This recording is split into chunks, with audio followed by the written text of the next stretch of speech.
folks. Welcome to another episode of Film Study. This is Ken McCusick coming to you from after day 2 of the NFL draft. I want to do a brief recap. I'll be doing this all by myself, hopefully in a much shorter time than I otherwise would. A nice level voice, so we don't have some of the microphone problems I've been plagued with from time to time recently. But an interesting day 2, I think, for the Ravens. We talked about some of the problems of not getting an offensive tackle, even a developmental one, on day 1. I think that persisted into day 2 and ended up actually costing the Ravens in a significant way. There were 3 tackles on the board that I thought might have made a lot of sense developmentally for the Ravens at 62, the first being Patrick Paul, who was taken before the Ravens picked. That left Suamataia and Amagaji on the board. Amagaji would have been a stretch, honestly, at 62, but Suamataia was a guy that I thought might have been at the best intersection of need and value, would have taken advantage of the Ravens' ability to wait a year for Ronnie Stanley's replacement to develop. The Ravens went in a different direction. They chose at number 62 Roger Rosengarten of Washington, who played right tackle with the left-handed Penix at quarterback. So he was defending the blind side as a right side tackle. Interesting player. I think it was a reach at 62 for him. I would have had him probably as a 4th round guy, honestly. Consensus picks had him at number 83, and the Ravens drafted him at number 62. So a pretty significant overdraft. Now, I was advocating taking a player like Suamataia there, who would have been a significant overdraft in round 1. The Ravens went with Wiggins instead. So I understood the need to overdraft to the position because it's a high barrier of entry position at offensive tackle. I thought you might get a little bit of discount for taking a developmental player. The Ravens didn't do that, of course. And let's talk a little bit about who Roger Rosengarten is. Outstanding lateral movement guy, and that really is his calling card. He mirrors as well as any of the tackles in this class top to bottom. So that is a very positive. Now, he pairs that with 2 characteristics which aren't particularly good. Short-ish arms. They're not outside the limits of reasonable at 33.5 inches, but they're a little bit short to play on the left side. And he pairs that with an anchor, which is his biggest weakness probably. Does not have a good defense against the bull rush. That comes from being 6'5", 308, very slender for an offensive lineman frame. I know we don't think of a 308-pound man as being particularly slender, but he is that for an offensive lineman. And it means that a lot of edge rushers who are often going to have more length than him at the NFL level are going to have less of a problem getting to his chest plate first, striking, making first contact, and having their pass rush plan work its way through, being able to get him off his pins and falling backwards. He is a guy who has surrendered ground for mirror. And I'll point to Ronnie Stanley as the most similar, or one of the most similar players in the NFL in that regard. A guy who, particularly in the last 3 years, but even in 2019, did a good job of giving up ground in the pocket and maintaining his mirror, keeping hands off Lamar Jackson. So hopefully, if he moves to the left side, that's something he's able to continue to do and not get beaten to the outside by faster, bigger, longer NFL pass rushers than that he faced in the Pac-12. So, I'm not thrilled with the pick. 22 in June. I think developmentally, he's not a long-term project in terms of what he needs to learn about playing the position. There are certainly things he's gonna have to do better. Probably hand fighting being one of the big things at the NFL level to keep longer arms off him. He's going to have to be better than the guy across from him. But on the other hand, he brings a lot of that elite mirroring skill right to the NFL with him from college. So he's hopefully a guy that can pick up there. And I think if you're looking for an element of development that he needs to be a lot stronger and he needs to be a lot bigger. So if he's at 6'5", 308, carrying that weight well right now, I don't think it would affect his mirror too much to move up to about 325 pounds. And I think he probably can put on that weight. Don't know how quickly he can do it. He can certainly put on bad weight very quickly. I think he can put on the good weight. Maybe not by this season, but by next season in terms of where he could be. 492 in the 40, so that is fairly darn elite in terms of LT speed. He's a guy who can help you run out into level 2, make a block on the backside. So that's something we always recall from Ronnie Stanley. Ronnie Stanley, of course, had very long arms to go with that. A guy who might be more similar in some ways is Rick Wagner, who played for the Ravens a number of years ago now, in the early Harbaugh era, and eventually went to the Detroit Lions on a big contract, and wasn't quite as good a player with the Lions as he had been with the Ravens, in my opinion. But he's a guy who Wagner really tried to block people 12-6 with shorter arms. I don't know if that's going to be something that Rosengarten can go to as a go-to move, but if he can, that would be very nice. One thing, if he's going to be at right tackle, that's a really nice characteristic. Why is that? Well, at right tackle, the quarterback can see exactly what you're doing in terms of your 12-6 block that you're making on your opponent, and he can recalibrate that clock in his head to know how much time he's got after your guy beats you all the way around the edge back at 6 o'clock. On the blind side, your quarterback does not know that. So that movement is made behind you around that perimeter of the pocket, so to speak, 12-6, like on a clock, except you're going by 9 a.m. or 9 p.m. that way as I'm reckoning it here. And your quarterback doesn't have the same realization of exactly what's going on that side. So sometimes a quarterback like Lamar, who's got seemingly eyes in the back of his head, will understand it. But he did very well. Lamar did with bump pressure from Stanley, which certainly would qualify as a pressure on a lot of plays, but did not create a situation where Lamar took his eyes off the field or made it impossible for him to move off that bump within the pocket and still create an extended play. So, there are characteristics of it in terms of being able to give up some ground on the bull rush and still mirror, or being able to work well in terms of mirroring as a player moves from speed to power, and continuing to interpose yourself between his opponent and Lamar, that I think he could be similar to Stanley on. We've also been very frustrated with Ronnie Stanley the last couple of years in terms of his inability to anchor, largely, which we think is a function of the ankle, of course, and looked better in about the last 4 games of the season. So it's going to be interesting for Washington. I don't know that he ends up on the left side in the end. I think he's definitely a consolation pick. In some ways, he's kind of a not a poor man's Jordan Morgan, because I think he's got even better feet than Morgan, but he's maybe like a slightly lesser Jordan Morgan. Morgan is a guy who I think will move to guard and will be perfectly fine there. Rosengarten is a guy, his frame is such that I think it's left tackle or nothing for him. In fact, if there was going to be another position on the offensive line he'd play, I think it would be center. So and maybe right tackle, maybe he'll be able to stay there, show the 12-6 blocks, be somebody who it's visible what's happening on that right side the way Ricky Wagner was, and be a guy that can support a quarterback like Lamar, who knows what he's doing in terms of the pocket, the time in the pocket and whatnot. I'm not knocked over by the play, by any the pick by any measure. 83rd on consensus boards. The Ravens got him at 62. So, it's an overdraft. That's simple. And the overdraft was driven by demand at that left tackle position. And now, to be perfectly fair, I would have liked the Ravens to draft Sua Mata'ia at the end of the first round, probably even more.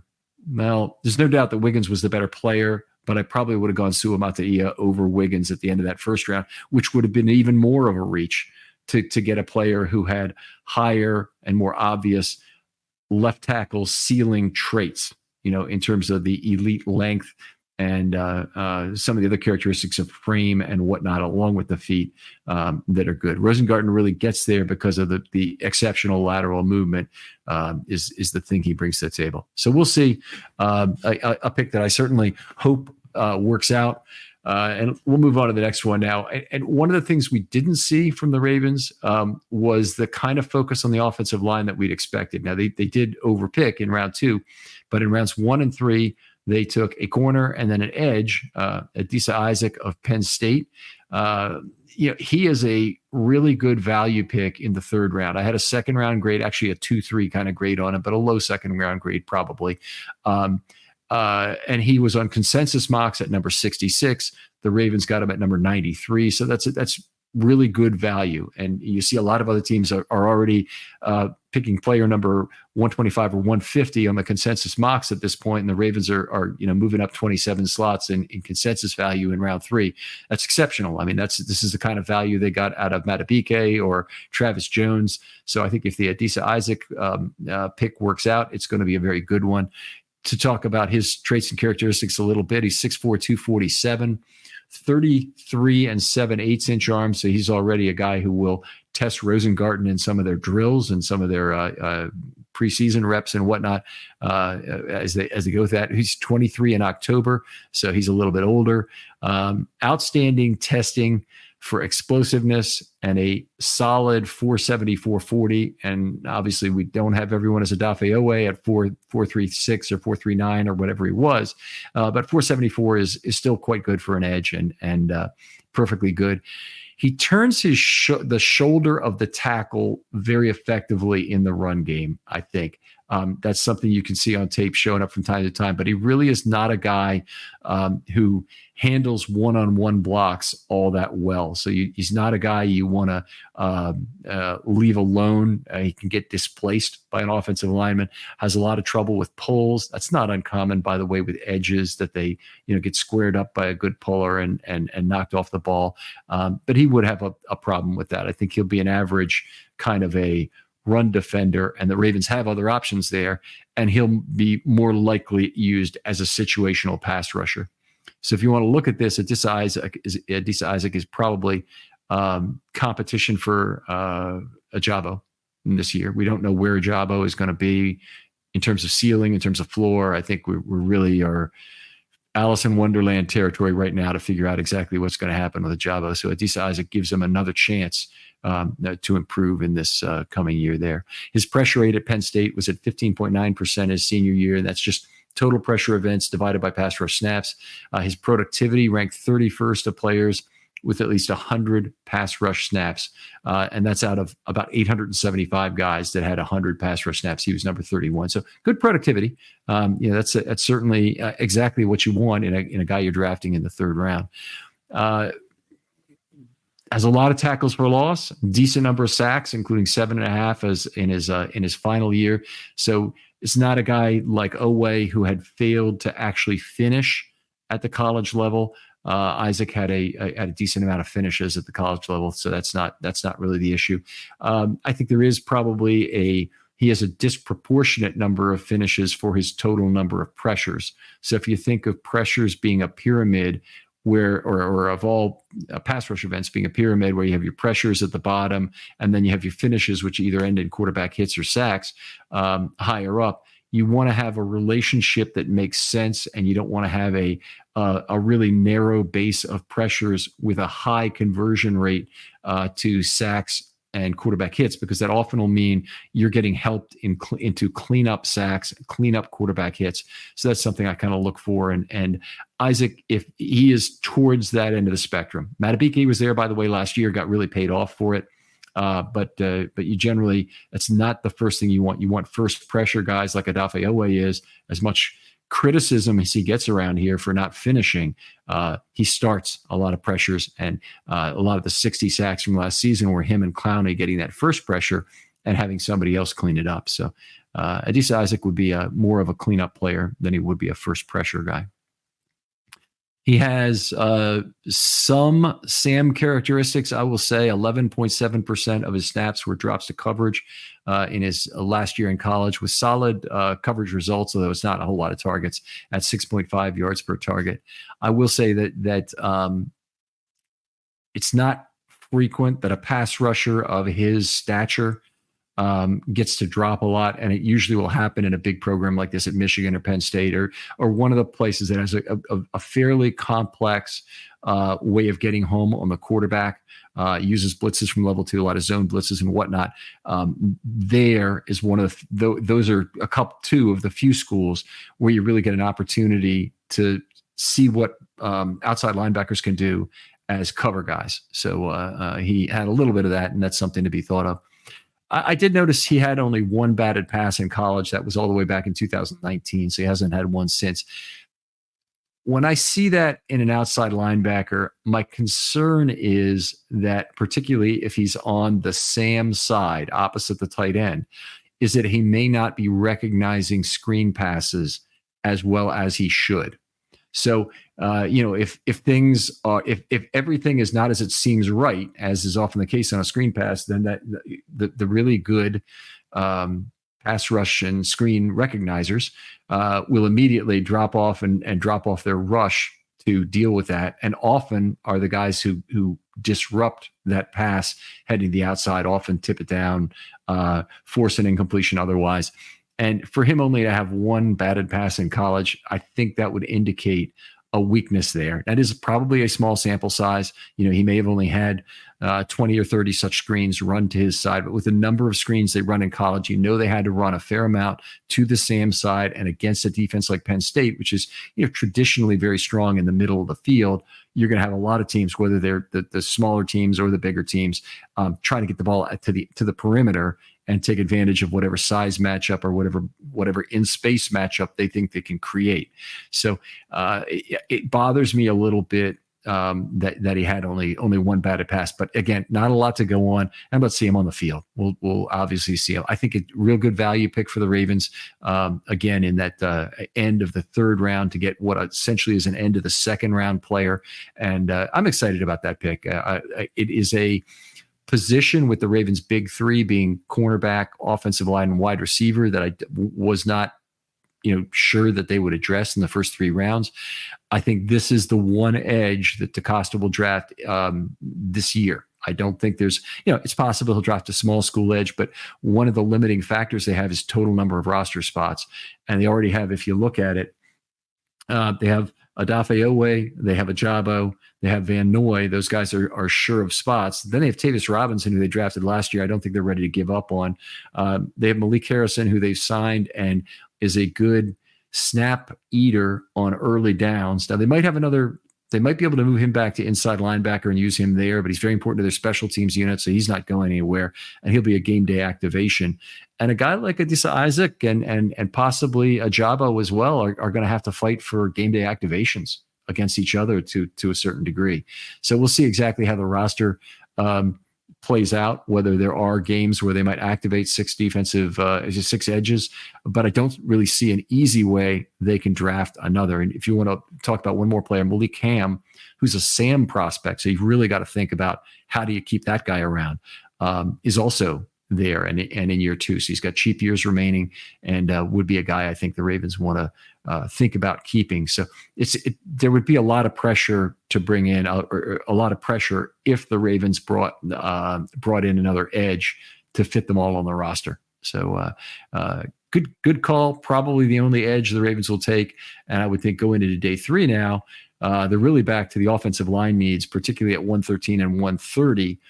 With some good players still on the board. And I'll bring up my draft board here. And we've been talking about this on the stream, which I encourage you to join.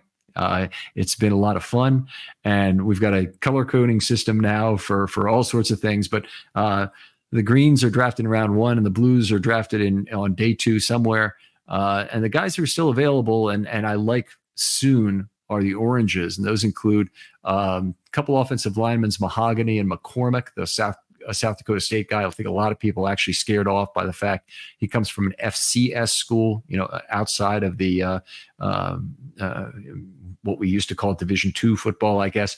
But anyway, plays in a lesser conference, and you really notice that when you look at film of that guy. He's the biggest guy by far on the screen, and in fact, it's almost silly to the fact that, first of all, he lines up in the same place, left guard every time, and they still are circling the player play after play after play. I was like, are you kidding me? Do you think I can't identify who this gigantic number 60 is? So McCormick is a possibility for them.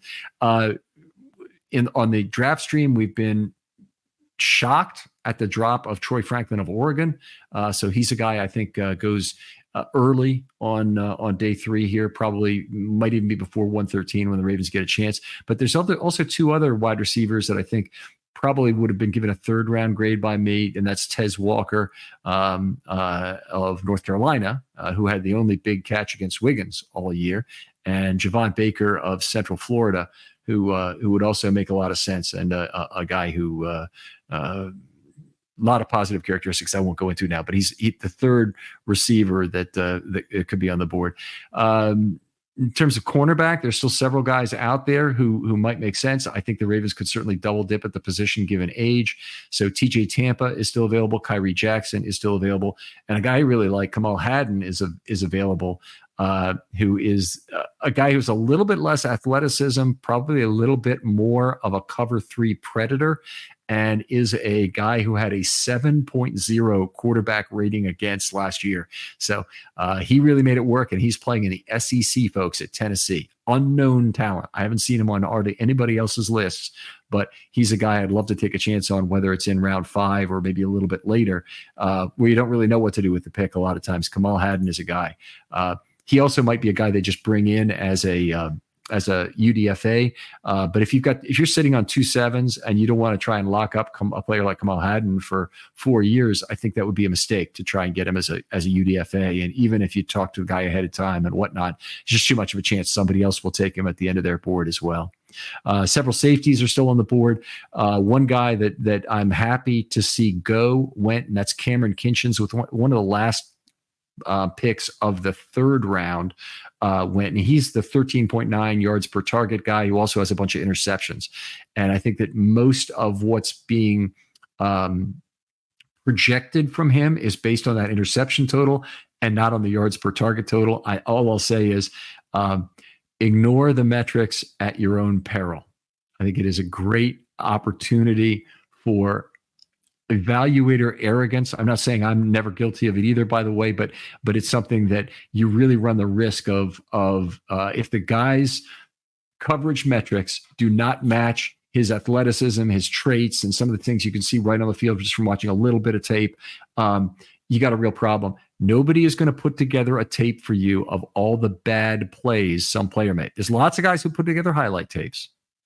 And there's lots of guys who throw together all the interceptions or even do a cut up of one game.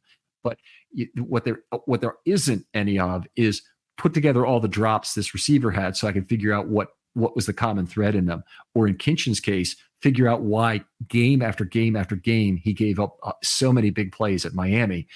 It's a project, a 3 to 4 hour project probably to go through, find those plays and look at what really went wrong. So I admittedly have not done that, but at 13.9 yards per target, he was off outside of my top 10 at safety. So a couple guys left at safety are Hicks, Taylor Demington, and Keaton Oladapo, who's a guy a lot of people like. I could see him being drafted probably in the 5th round would be my guess.